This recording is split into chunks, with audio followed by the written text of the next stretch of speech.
The Third Informal Conference, Part 1, from the Pope's point of view. To summarize, you were saying that it was due to mismanagement on your side.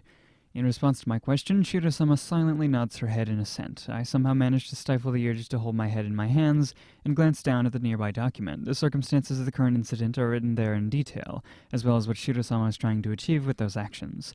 For the moment, the large-scale invasion by the demons has ended, and right when I was in the middle of processing the aftermath, that document suddenly arrived. I had a bad premonition when it was handed over by Il, the puppet Teratect that Ariel-sama had left here. Then, when I looked at the contents, that premonition became real. It was a written report from Shiro-sama. The unexpected contents covered the steps taken to prepare for overthrowing the NRH kingdom. So, sorry? This was so unexpected, you know? Really, seriously. Ariel-sama makes apologies while staring somewhere far into the distance. While she has a light tone, I somehow sense that she is genuinely feeling apologetic, or is that just my misunderstanding? First of all, we request that the brainwashing is released.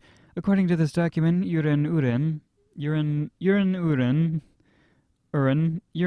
know, who is studying abroad at the NRH Kingdom Academy and who is one of the reincarnators in the service of our divine word religion, along with several other believers dispatched there, have been brainwashed in order to provide support.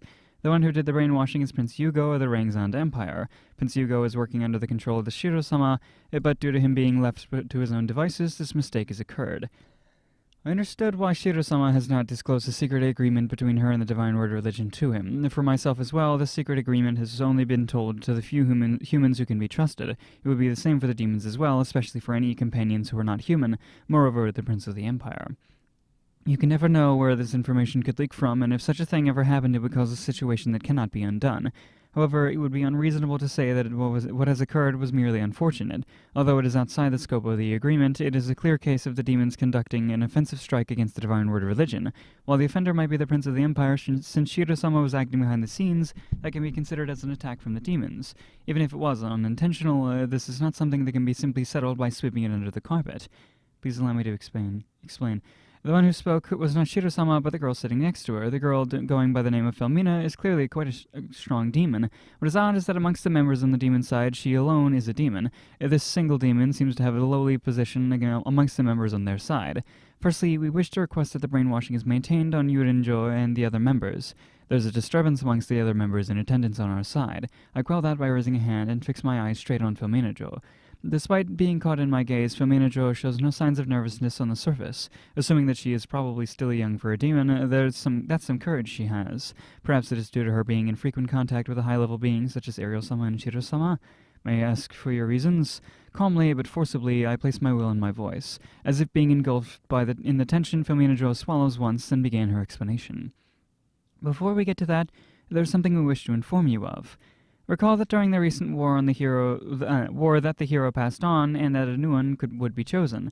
Regarding that new hero, according to our investigations, we have confirmed him to be the fourth prince of the NRH kingdom, Shurin Zagan NRH. Again, there's a disturbance on our side. I make sure not to show on my face any of the unrest in my innermost thoughts. The demons determined who the new hero was first, beating the intelligence network of the Divine Word religion. You could say that we were completely defeated in the information warfare. Terrifying. For him to be appointed as the new hero was outside of our calculations. We would prefer for the reincarnators to survive as much as possible. However, as I am sure you are aware, due to the principle of causality, the hero is in existence capable of defeating the Demon King regardless of the difference in strength. Taking that into consideration, we wish to either keep the new hero as far away from the battlefield as possible, or otherwise it will be necessary for him to die. For Ariel-sama, who became the Demon King, the hero is her natural enemy. Considering her unsurpassable status values, if there is any way for Ariel-sama to be beaten, then it could only be either by a god who is free from the restraints of the system, or the hero who has the potential to vanquish the Demon King regardless of the difference in status. It could be said that keeping the hero as far away as possible is to be expected, but the demons who possess an intelligence network that far surpasses our own, I'm sure that it would be a simple matter as soon as the new hero was discovered, so long as he wasn't a reincarnator. For Shiro-sama, who is a reincarnator, it appears to be her policy for the other reincarnators to survive as much as possible. If that is so, then she cannot afford to carelessly deal with the young Shuren, the new hero. It would be expected that she would proceed with as gentle methods as possible. On our side as well, we would be reluctant to casually allow a person who can defeat Ariel-sama to simply die. All the more so since he is a reincarnator, a talented person with high status values even before becoming the hero. However, I cannot simply accept the excuse from Shiro-sama's side on blind faith. Before the war began, Ariel-sama stated that she and Shiro-sama would not directly participate in the war, but considering the actual results, Shiro-sama took actions that were equivalent to killing the hero Julius.